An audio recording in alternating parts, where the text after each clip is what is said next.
ചേടാ, അവര് ഭാര്യയും ഭർത്താവും തമ്മിൽ വഴക്കിടുന്നതിന് നമ്മൾ എന്തിനാ ടെൻഷൻ അടിച്ച് ബേജാറാവുന്നേ? അല്ല അവര് ഭയങ്കര ഐഡിയൽ ഭാര്യ ഭർത്താക്കന്മാരായിരുന്നു. ഇപ്പൊ ഇപ്പൊ ഡിവോഴ്സിന്റെ വക്കില്. അല്ല കുറെ കാലം കഴിയുമ്പോഴേ എല്ലായിടത്തും ഇങ്ങനെയൊക്കെ തന്നെ സ്നേഹമൊക്കെ ഇങ്ങനെ കുറഞ്ഞ് എല്ലായിടത്തോട്ടും പോവും, അടിപാടൊക്കെ ആവും. ഇവിടെ അങ്ങനെയൊക്കെ തന്നെ ആയിരിക്കും സംഭവിക്കാൻ പോകും. അതെന്താ സുൽത്താൻജി അങ്ങനെ ഒരു ടോക്ക്? അങ്ങനെ ടോക്ക് എന്ന് പറഞ്ഞാൽ മെല്ലെ മെല്ലെ കുറഞ്ഞു വരും. അപ്പൊ ഉദാഹരണത്തിന് നമ്മുടെ കല്യാണത്തിന് തൊട്ട് മുമ്പ് ഇയാളെന്തിനാ പണ്ട് സൂയിസൈഡ് ശ്രമിച്ചത്, തൂങ്ങിച്ചാവാൻ നോക്കിയതേ നിങ്ങളെ വീട്ടിൽ വെച്ച്? ഞാൻ അങ്ങനെ ശ്രമിച്ചോണ്ടല്ലേ അവരത് കെട്ടിച്ചു തന്നെ നമ്മളെ.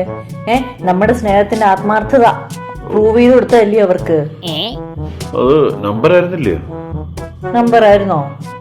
അത് പ്രൂവ് ചെയ്ത സുൽത്താൻജി, നമ്മുടെ സ്നേഹം കാണിച്ചു കൊടുത്തതാണ് അവർക്ക്. നിങ്ങൾക്ക് വേണ്ടി മരിക്കാൻ പോലും ഞാൻ റെഡിയാണെന്ന് കാണിച്ചു കൊടുത്തതാ. അതുകൊണ്ട് അവര് കെട്ടിച്ചു. പക്ഷെ ഇപ്പൊ സ്നേഹമൊന്നും ഇല്ലല്ലോ. അത് അന്നത്തെ പോലുള്ള സ്നേഹമൊന്നും ഇപ്പൊ ആര് പറഞ്ഞു ഇപ്പൊ സ്നേഹം ഇല്ലെന്ന്? ഇപ്പോഴും ഞാൻ നിങ്ങളോട് തന്നെ പഴയ പോലെ തന്നെയല്ലേ ജീവിക്കുന്നത്. ആ പഴയ സ്നേഹം തന്നെ എനിക്ക് ഇപ്പോഴും ഇല്ല നിങ്ങളോട്. ഒന്നുകൂടെ ഒന്ന് പ്രൂവ് ചെയ്യാവോ? അന്നത്തെ അതുപോലെ സ്നേഹം ഉണ്ടോ നോക്കട്ടെ, ഒന്നുകൂടെ പ്രൂവ് ചെയ്യാവോ? എന്തോന്ന് സ്നേഹം എന്നോടുണ്ടെന്നേ, എന്നോടൊന്ന് പ്രൂവ് ചെയ്യാവോ?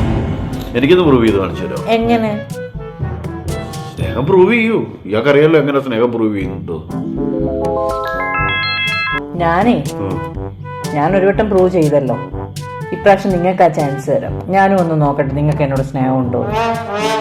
ഒന്ന് പ്രൂവ് ചെയ്യും. വെള്ളം കുടിച്ചിട്ട് വരട്ടെ. കുടിക്കും, കുറച്ച് വെള്ളം കുടിക്കും. കുടിച്ചിട്ട് അല്ലേ ഞാൻ കുടിപ്പിക്കും.